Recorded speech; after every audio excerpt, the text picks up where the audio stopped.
Hello everybody, welcome to my YouTube channel. So how are you guys? I hope you fine and doing well. So आज के इस part के अंदर discuss करने वाले हैं income tax law and practice की यूनिट नंबर 2 को, जिसका नेम है basis of charge.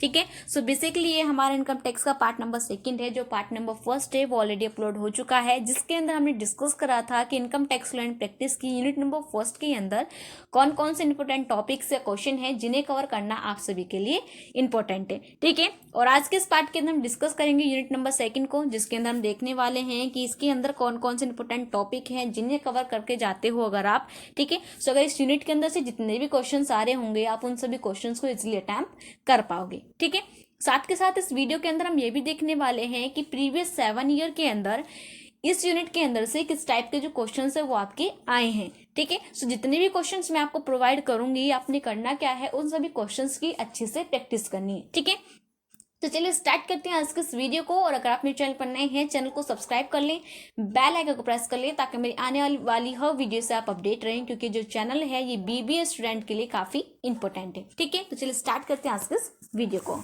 Unit number 2 का जो नेम है वो है आपका बेसिस ऑफ चार्ज। ठीक है, सो बेसिकली इस यूनिट के अंदर आपके जो दो मोस्ट इंपोर्टेंट टॉपिक हैं, फर्स्ट क्या है आपका रेसिडेंटल स्टेटस एंड सेकंड आपका एग्जम्प्टेड इनकम। ठीक है, इन दोनों से ही जो रिलेटेड जो क्वेश्चंस हैं वो आपके आते हैं। ठीक है, सो सबसे पहले आपको पता होना चाहिए कि यानी कि असेसी की टोटल इनकम को डिटरमाइन करने के लिए हम कौन कौन से स्कोप का यूज करते हैं, या फिर एक रेसिडेंशियल स्टेटस। ठीक है, एक एसएससी के रेसिडेंशियल स्टेटस को हम किस तरीके से डिटरमाइन करते हैं, आपका रेसिडेंस क्या होता है, आपका सिटीजनशिप क्या होती है, इन दोनों के बीच में क्या डिफरेंस होता है। ठीक है, रेसिडेंस एंड सिटीजनशिप के बीच का क्या डिफरेंस है वो आपको अच्छे से क्लियर होना चाहिए। आपको पता होना चाहिए कि रेसिडेंस कितने टाइप के होते हैं, क्या रेसिडेंस आपका होता क्या है, और रेसिडेंस जो होते हैं वो आपके कितने टाइप के होते हैं। ठीक है, एसएससी क्या होता है, एसएससी कितने टाइप के होते हैं, ये सारी चीज़ें आपको अच्छे से क्लियर होनी चाहिए, क्योंकि ये सारी जो चीज़ें हैं ये आपकी इस यूनिट का बेसिक है। देन यहाँ से एक न एक क्वेश्चन जो है आपका आ जाता है। ठीक है, सो इसके अंदर आपको जो फर्स्ट मोस्ट इंपोर्टेंट टॉपिक है वो है आपका residential status and tax liability. ठीक है, सो सबसे पहले आपको पता होना चाहिए कि आपका रेसिडेंटल स्टेटस आपका होता क्या है। ठीक है, एक इंडिविजुअल या फिर एक एसएससी के रेसिडेंटल स्टेटस को हम किस तरीके से डिटरमाइन करते हैं। ठीक है, रेसिडेंशियल स्टेटस कितने टाइप के होते हैं, क्या क्या उनके टाइप हैं, क्या क्या चीज़ें जो इस रेसिडेंटल स्टेटस के अंदर हमारी इन्वॉल्व होती हैं। ठीक है, कौन कौन सी जो कंडीशंस है वो अप्लाई होती हैं, किस किस केस के अंदर अप्लाई होती है, आपकी बेसिक कंडीशन क्या है, आपकी एडिशनल कंडीशन क्या है। ठीक है, बेसिक कंडीशन एडिशनल कंडीशन में कौन सी कंडीशन को सेटिस्फाई करना मोस्ट इंपॉर्टेंट है। ठीक है, अगर इन दोनों कंडीशन को अगर वो अप्लाई करता है आपका एसएससी या फिर इंडिविजुअल या फिर आपकी कंपनी, ठीक है, उसके बेसिस पे हम बताएंगे कि इंडिया का रेसिडेंस है या नहीं है, ये टैक्स पे करेगा या नहीं करेगा। ठीक है, तो ये सारी जो चीज़ें हैं ये आपको अच्छे से पता होनी चाहिए, क्योंकि यहीं से जो क्वेश्चन है वो आपके आते हैं। ठीक है, सबसे पहले देख लेते हैं कि आपको जो residential status and tax liability से रिलेटेड जो क्वेश्चन है वो आपके किस किस ईयर के अंदर है। ठीक है, 2016, 17, 18, 19, 20, 21 एंड 22।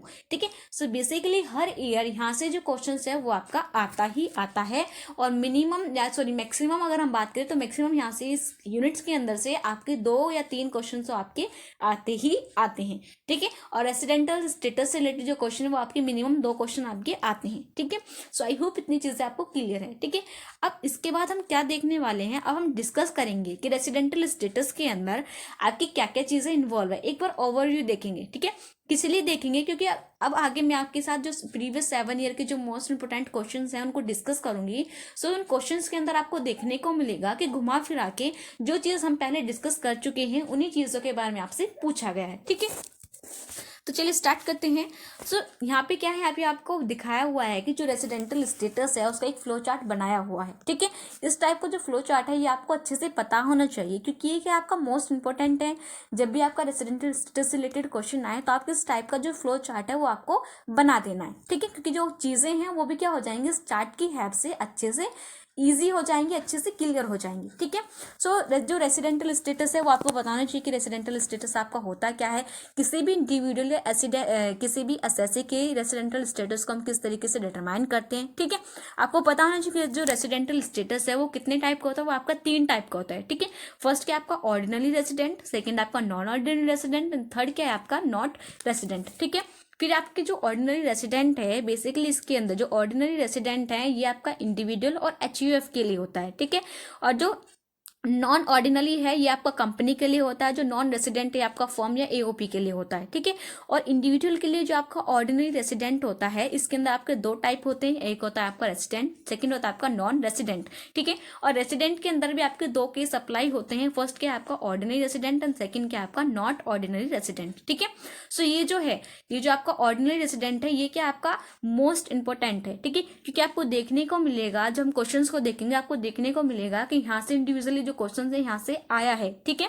और इनके जो बेसिक कंडीशंस है और जो एडिशनल कंडीशन है वो क्या है आपकी मोस्ट इंपॉर्टेंट है। तो मैं आपसे रिक्वेस्ट करूंगी कि रेसिडेंटल स्टेटस की जो बेसिक कंडीशंस है और एडिशनल कंडीशंस है इनको अच्छे से कर लेना, अच्छे से तैयार कर लेना, ठीक है।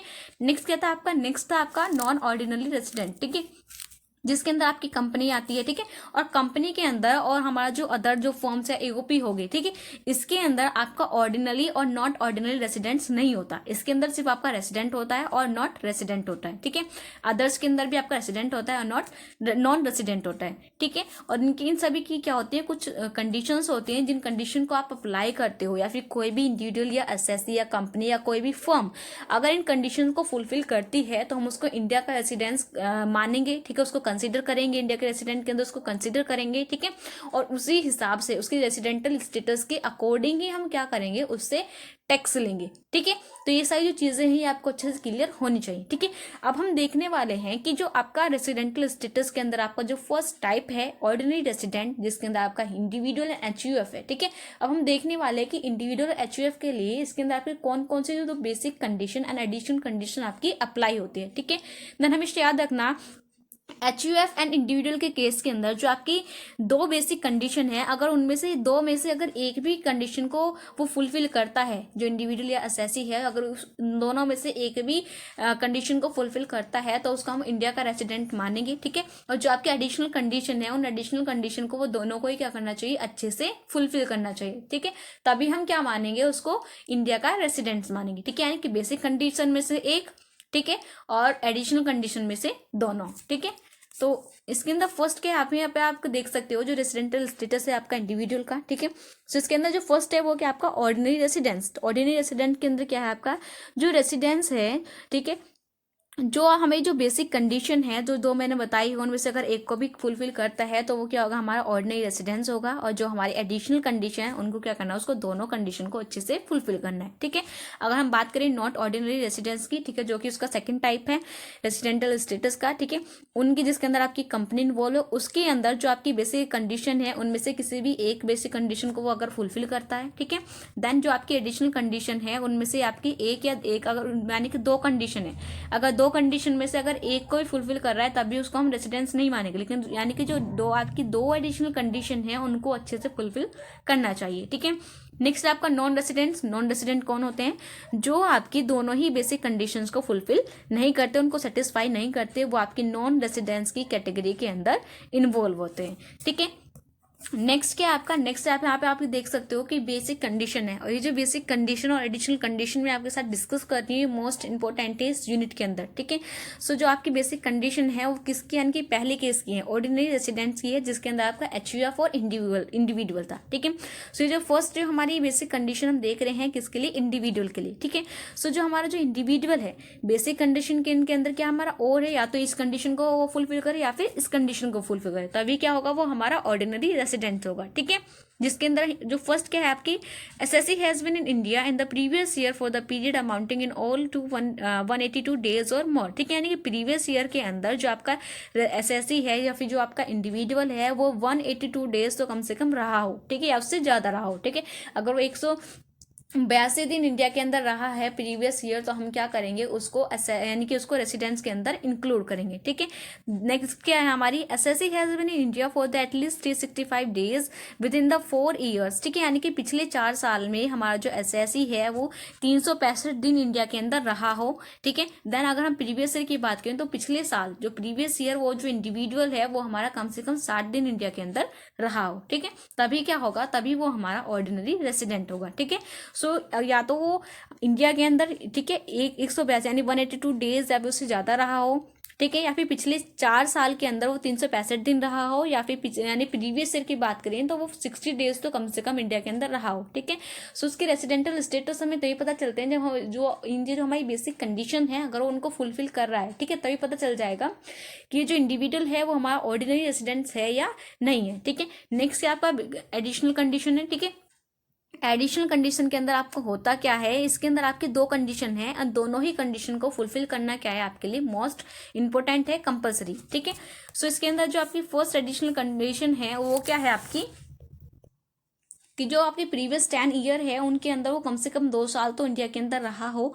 ठीक है, और या फिर आपकी जो सेकंड क्या है वो जो अगर आपकी जो प्रीवियस 7 ईयर के अंदर कम से कम वो 730 डेज या उससे ज़्यादा तो इंडिया के अंदर रहा ही हो। ठीक है, सो अगर वो इंडिया के अंदर पिछले 7 साल में 730 डेज रहा है या फिर पिछले 10 साल में वो 2 साल इंडिया में भी रहा है, तभी क्या होगा, वो हमारा ऑर्डिनरी रेसिडेंट होगा। ठीक है, नेक्स्ट क्या है, नेक्स्ट यहाँ पे क्या हमारा HUF का है, तो HUF के अंदर भी हमारी जो यही जो कंडीशन है वो अप्लाई होंगी। ठीक है, HUF के अंदर यहाँ पे क्या है हमारा जो 2 केस होते हैं, फर्स्ट क्या हमारा रेसिडेंट, सेकंड है हमारा नॉन रेसिडेंट। ठीक है, और रेसिडेंट की भी 2 कंडीशन होती है हमारे, ऑर्डिनरी और नॉट ऑर्डिनरी। ठीक है, और जो रेसिडेंट्स है इसके अंदर क्या है HUF। ठीक है, HUF यानी कि हिंदू अनडिवाइडेड फैमिली।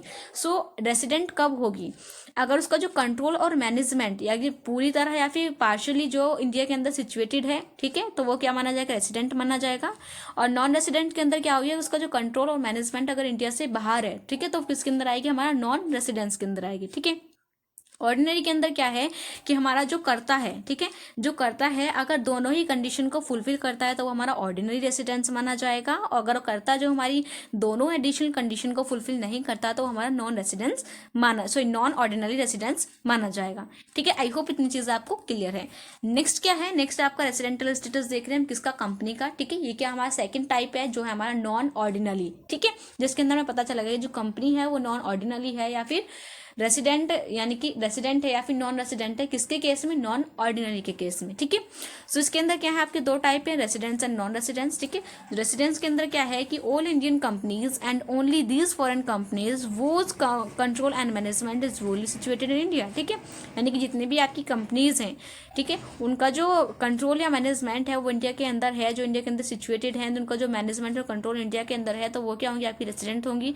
जिनका मैनेजमेंट एंड कंट्रोल इंडिया के अंदर नहीं होगा वो क्या है, आपकी नॉन रेसिडेंट्स होंगी। ठीक है, लास्ट क्या है, लास्ट है आपका जो आपका लास्ट टाइप है वो है आपका नॉट रेसिडेंट। ये आपका थर्ड टाइप है, नॉट रेसिडेंट। ठीक है, जिसके अंदर क्या है आप जो ये जो टाइप है किसके लिए, आपका फर्म के लिए होगा, AOP के लिए, या फिर जो अदर पर्सन्स हो गए। ठीक है, इसके अंदर क्या है, इसके अंदर भी आपके 2 केस है, रेसिडेंट और नॉन रेसिडेंट का। ठीक है, रेसिडेंट के अंदर भी क्या होगा, अगर उसका कंट्रोल और मैनेजमेंट अगर पूरी तरह इंडिया के अंदर है तो वो रेसिडेंट के अंदर आएगा। जिसका जो कंट्रोल मैनेजमेंट पूरी तरह सिचुएट यानी कि इंडिया के बाहर है, ठीक है, ठीक है, तो वो क्या होगा, हमारा नॉन रेसिडेंट होगा। ठीक है, तो ये क्या है, कुछ ऐसी बेसिक कंडीशन है या फिर कुछ एडिशनल कंडीशन है जिनको फुलफिल करना क्या है, हर इंडिविजुअल या एसएससी या फिर किसी भी फॉर्म के लिए क्या है, ये मोस्ट इंपॉर्टेंट है। ठीक है, सो ये बेसिक कंडीशन जो मैंने आपके साथ डिस्कस करी है, प्लीज इन्हें अच्छे से कर लेना। आगे हम क्वेश्चन में देखेंगे कि घुमा फिरा के जो क्वेश्चन है, क्वेश्चन के अंदर इन्हीं चीजों के बारे में आपसे पूछा गया है। ठीक है, और जो आपके जो टैक्स इंसिडेंट्स होते हैं इनको भी अच्छे से कर लेना, क्योंकि ये भी क्या है आपके लिए मोस्ट इंपॉर्टेंट है। इनसे रिलेटेड जो क्वेश्चन है वो भी आपका आता है। ठीक है, सो ये क्या थे, ये थे आपके ये जो रेसिडेंटल स्टेटस है उससे रिलेटेड कुछ इंपॉर्टेंट चीजें थी जो मैंने आपके साथ डिस्कस करी हैं। ठीक है, फिर इस यूनिट के अंदर आपका जो सेकंड मोस्ट इंपॉर्टेंट टॉपिक है वो आपका एग्जम्प्टेड इनकम। ठीक है, सो जो एग्जम्प्टेड इनकम है ये भी क्या है, मोस्ट इंपॉर्टेंट टॉपिक है। यहाँ से जो क्वेश्चन है वो आपके मिनिमम 2 क्वेश्चन आते हैं। ठीक है, सो आपको पता होना चाहिए, सबसे पहले बेसिक मीनिंग पता होना चाहिए कि आपका एग्जम्प्टेड इनकम आपका होता क्या है। ठीक है, एग्जम्प्टेड इनकम बोलो यानी कि जिसके ऊपर छूट होती है, जो टैक्स फ्री होती है। ठीक है, वो क्या होती है, हमारी एग्जम्प्टेड इनकम होती है। या फिर आप बोलो income which does not form part of total income, यानी कि वो इनकम जो हमारी टोटल इनकम का पार्ट फॉर्म नहीं करती, वही क्या होते हैं, हमारी एग्जम्प्टेड इनकम होती है। ठीक है, सबसे पहले आपको क्लियर होना चाहिए कि एग्जम्प्टेड इनकम आपकी होती क्या है। ठीक है, कितने टाइप की होती है, तो आपकी जो एग्जम्प्टेड इनकम है वो आपकी 3 टाइप की होती है। फर्स्ट है आपकी employees, institution and all other all SSC other than the employees and institution, ठीक है। सो बेसिकली यानी कि जो आपकी एग्जम्प्टेड इनकम के अंदर आपका है क्या, जो फर्स्ट क्या आपका एम्प्लॉयज, ठीक है। तो एम्प्लॉयज के लिए कुछ ऐसे केसेस दिए हुए हैं जिसके अंदर आपको बताया गया है कि जो एम्प्लॉयज की इनकम है ये क्या होगी, आपकी एग्जम्प्टेड होगी, ठीक है। या फिर आपको दिख सकता है कि एक स्पेसिफिक लिमिट जो है एम्प्लॉयज के लिए वो आपकी एग्जम्प्टेड है इनकम की, ठीक है। नेक्स्ट आपके इंस्टीट्यूशन के लिए भी आपको बताया दिखाया जाएगा, बुक के अंदर दिखाया हुआ है कि कौन कौन सी इनकम है और कौन कौन सी आपकी एग्जम्प्टेड है, ठीक है। एसएससी की जो ऑल एसएससी जो आपकी एम्प्लॉयज इंस्टीट्यूशन की इनकम को छोड़ के जितने भी आपके एसएससी आते हैं उनकी जितनी भी इनकम है वो कौन कौन सी इनकम कौन कौन सी स्पेसिफिक लिमिट तक क्या है आपकी एग्जम्प्टेड है, ठीक है। ये सारी चीजें हैं जो आपको अच्छे से क्लियर होनी चाहिए, ठीक है।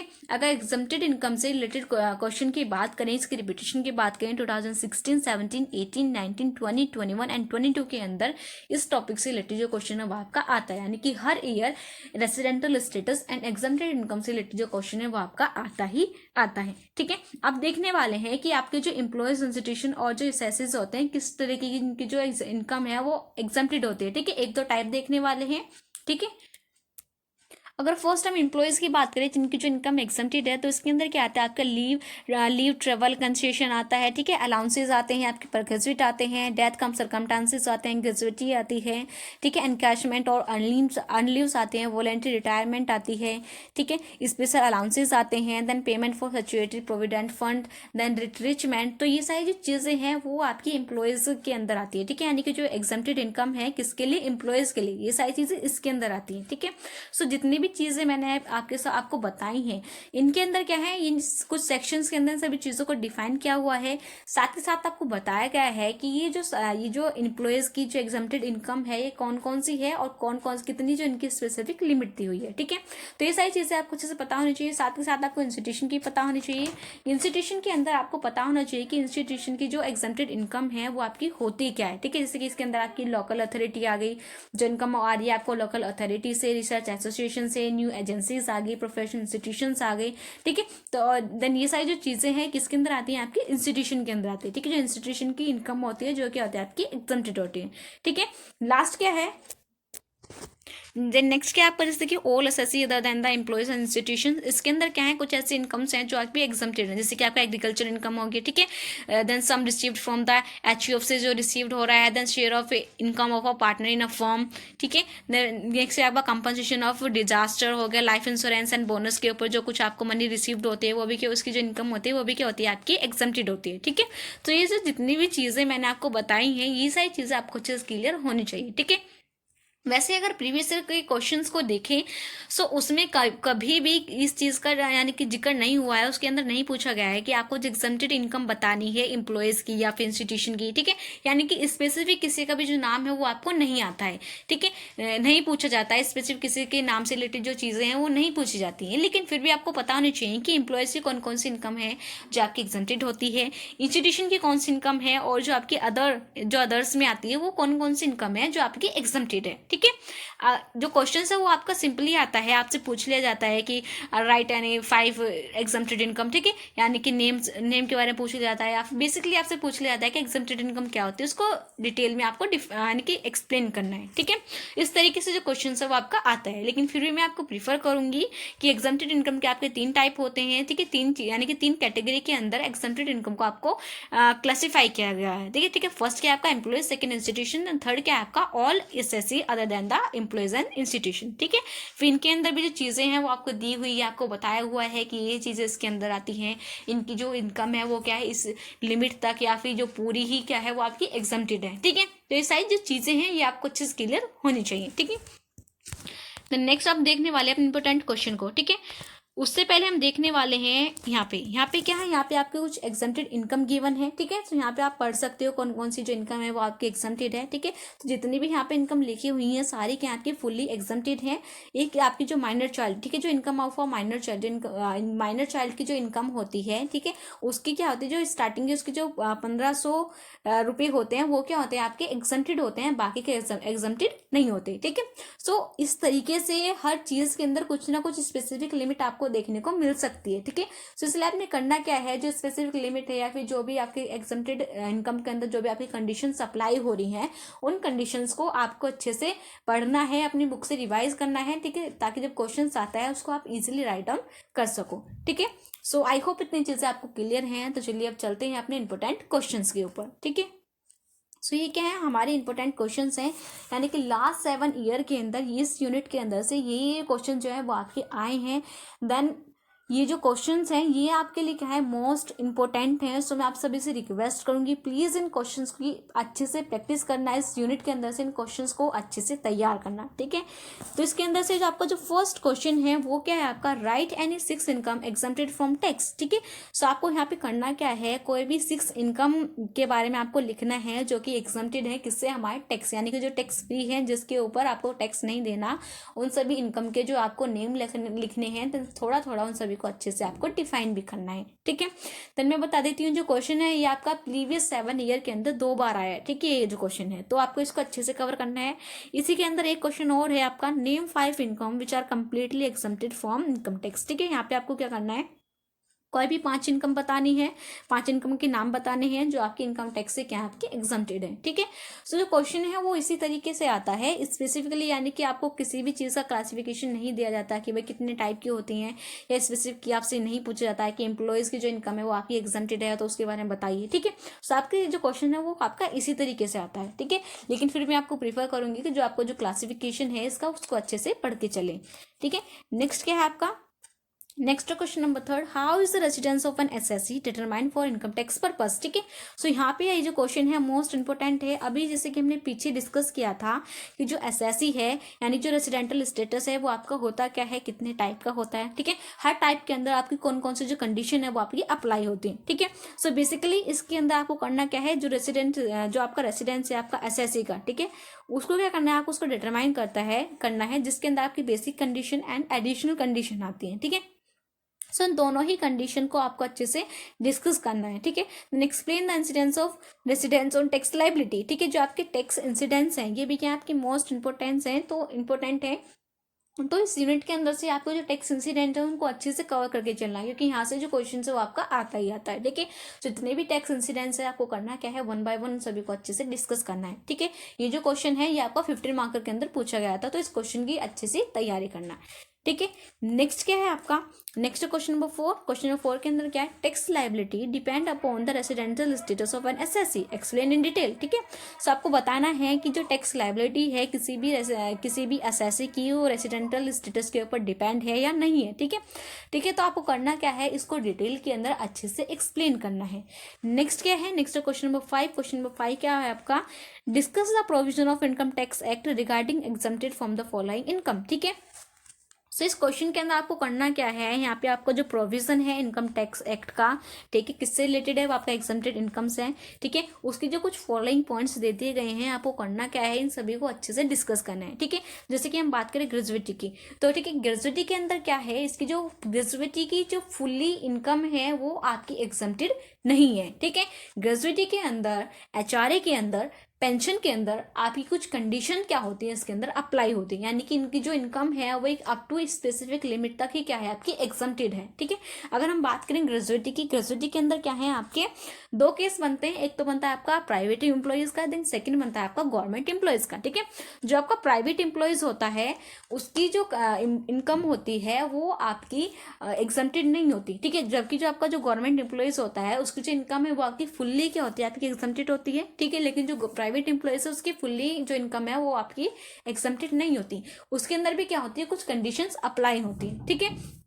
जितने भी कंडीशंस हैं वो आपको अच्छे से पता होनी चाहिए। साथ के साथ ग्रेजुएटी, पेंशन, एचआरए से रिलेटेड जो आपका न्यूमेरिकल है उससे वो भी आपको पता होना चाहिए, ठीक है। यानी कि यहाँ से जो आपका न्यूमेरिकल है इस यूनिट से वो नहीं आता है, लेकिन फिर भी इसका जो बेसिक है वो आपको अच्छे से क्लियर होना चाहिए कि ग्रेजुएटी को हम किस तरीके से फाइंड आउट करते हैं, कौन कौन सी जो कंडीशन है वो इसके अंदर अप्लाई होती है, ठीक है। और ग्रेजुएटी के अंदर कौन सी जो इनकम है वो आपकी फुली एग्जम्प्टेड होती है, कौन सी आपकी पार्शली एग्जम्प्टेड होती है। अगर पार्शली एग्जम्प्टेड भी है प्राइवेट एम्प्लॉयज के लिए तो इसके अंदर कौन कौन सी कंडीशन आपकी आपकी अप्लाई है। ठीक है, ये सारी चीजें आपको अच्छे से क्लियर होनी चाहिए। ठीक है, नेक्स्ट क्या आपका एचआरए। एचआरए क्या होता है आपका हाउस रेंट अलाउंसेस होता है। ठीक है, हाउस रेंट अलाउंसेस के अंदर भी क्या है, इसकी जो इनकम है, ठीक है, हाउस रेंट अलाउंसेस की, ये भी क्या आपकी एक स्पेसिफिक लिमिट तक एग्जम्प्टेड है। नेक्स्ट क्या आपकी पेंशन। ठीक है, सो पेंशन के अंदर भी आपकी स्पेसिफिक लिमिट तक की जो इनकम है वो आपकी एग्जम्प्टेड है। आपको पता होना चाहिए कि पेंशन आपकी होती क्या है। ठीक है, उसके बाद आपको पता होना चाहिए कि पेंशन के अंदर आपकी कौन कौन सी जो कंडीशन है वो अप्लाई होती है। ठीक है, इसके अंदर कम्युनिटेड एंड अनकम्युनिटेड जो केस है वो उसके अंदर अप्लाई होता है। जो कम्युनिटेड के अंदर क्या होता है आपका वही आ जाता है, private and non private employees के लिए आ जाता है। फिर अनकम्युनिटेड के अंदर आपका गवर्नमेंट एम्प्लॉयज आ जाता है, जिसके लिए जो जितनी भी इनकम क्या होती है आपकी एग्जम्प्टेड होती है। फुली जो गवर्नमेंट एम्प्लॉयज के लिए बेसिकली जितनी भी इनकम है वो क्या होती है उसकी फुली एग्जम्प्टेड होती है।